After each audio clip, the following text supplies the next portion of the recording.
I'm Jenna Gardazy, and this is my good friend Lily. I'm a senior. I'm also a senior, and today we're going to be having a little interview about chronic pain, and just what the experience is like. So, Lily, if you could start off and tell us, like, what kind of experience of pain do you have? Well, seeing as I am a girl, I do unfortunately get menstrual cramps, and they hurt like a lot. Fortunately, they only last 2 days. I know sometimes period cramps can last the whole week, but for me it's only the first 2 days, thank God, but it's still it's rough.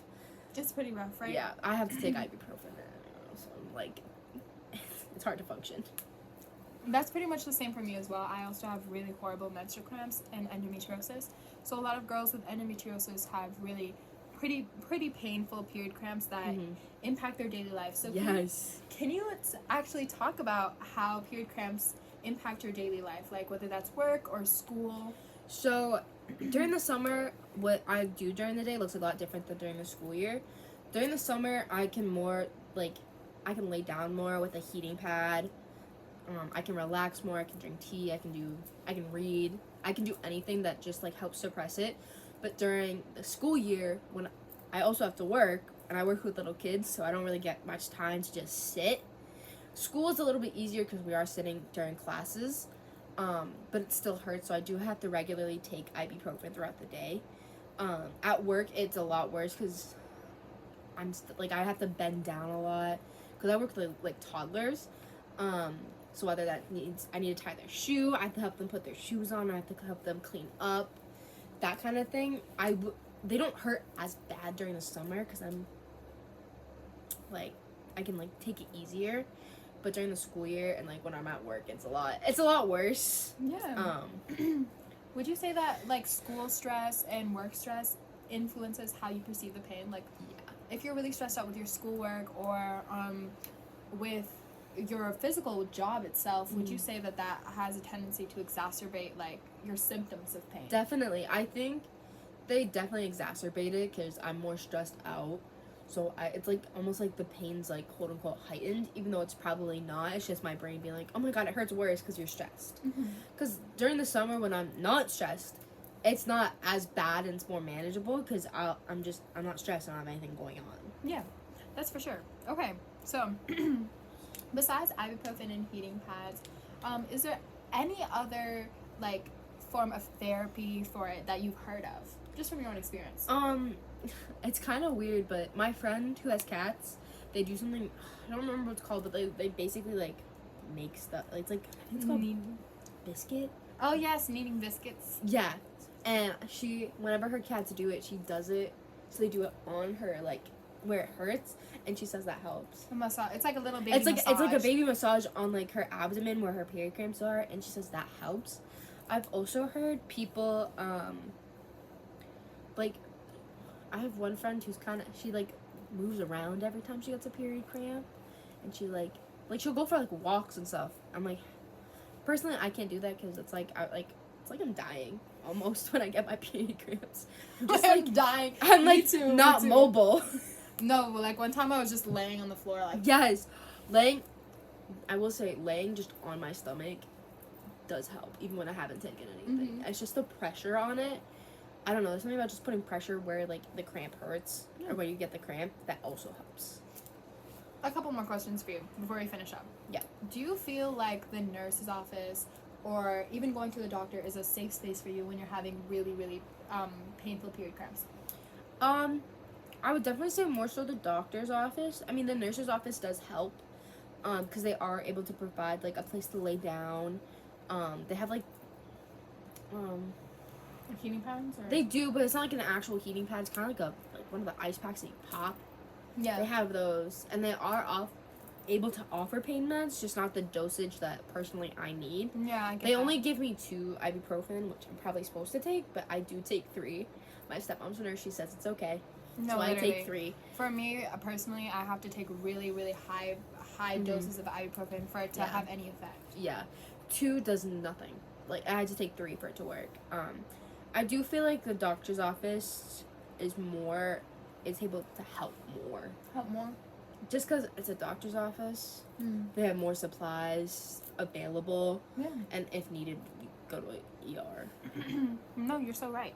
Okay, a couple more questions. So, along the topic of ibuprofen, I feel like when it comes to pain relieving medication, there's really not that much information out there about like, you know, safety and how much we're supposed to take, especially when we're in like the throes of pain. Sometimes we can take too much, and that's not good for our stomach, because NSAIDs, which are like ibuprofen and a few other kinds of pain relievers, they're actually not really good for your esophageal and stomach lining. They're pretty bad for you, and especially if you don't eat with them. If you don't eat food, you can feel nauseous, you can have stomach pain, and you can even develop ulcers. So there's not really enough education about what to do when you need pain relievers and need supplies for you when you're not feeling well. Some women have even resorted to having pain heating pads. Then they get burns because they use like water bottles that are filled with boiling water, and it's really hot and burns their skin. That is a type of rash that develops amongst girls who just have really painful period cramps. So, what do you feel like do you feel like more education on like pain, whether that's menstrual cramps or whatever it may be, migraines? Do you feel like more education would be helpful? Yeah, I definitely think more education on where the pain specifically is, how it's affecting your body, and how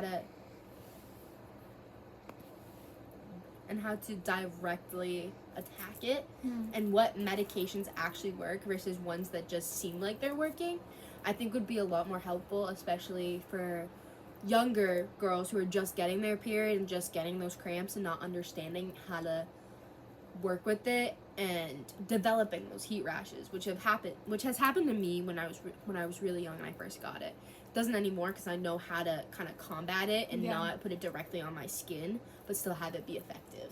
No, yeah, that's perfect. Okay, the last question I'll ask you is, what does the concept of like masking mean to you? Like when you're masking, not feeling well physically or mentally, how do you see that play out in your daily life? Like in me or other people?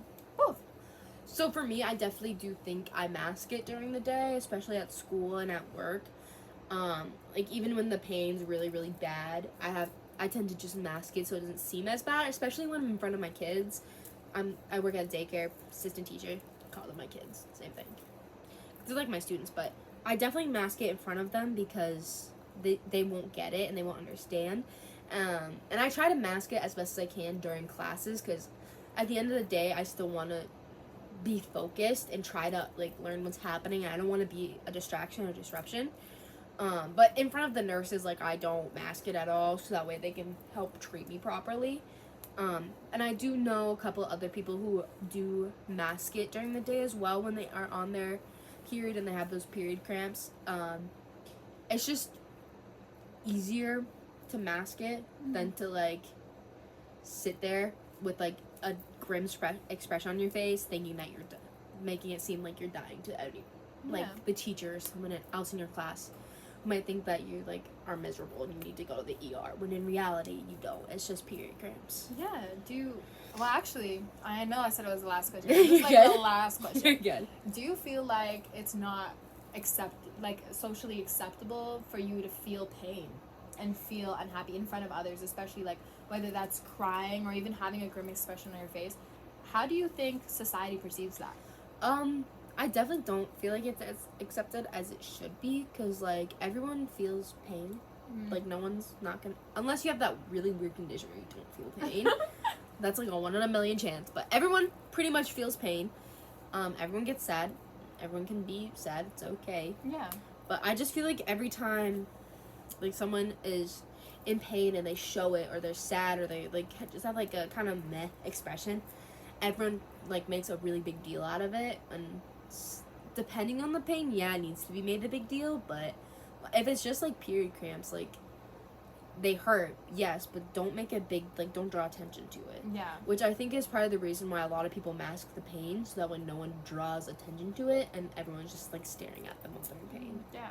No, for sure. I feel like diminishing our pain, like, is very common. Like, just women specifically, just to talk about one specific group, because every group experiences pain, but women diminishing pain to appear more strong is another big thing that pops up a lot, especially in regards to menstrual cramps. Like that pain is not compared to other pain. Even if you have chronic migraines, let's say, chronic migraines or ulcers, whatever it may be, that in comparison with menstrual cramps is something that people believe you can just suck it up. You can suck it up, like, oh, you can handle it, and even work conditioned to think, oh, you know, like you can fight through it, but fighting through it's not the best. And sometimes fighting through it is rough.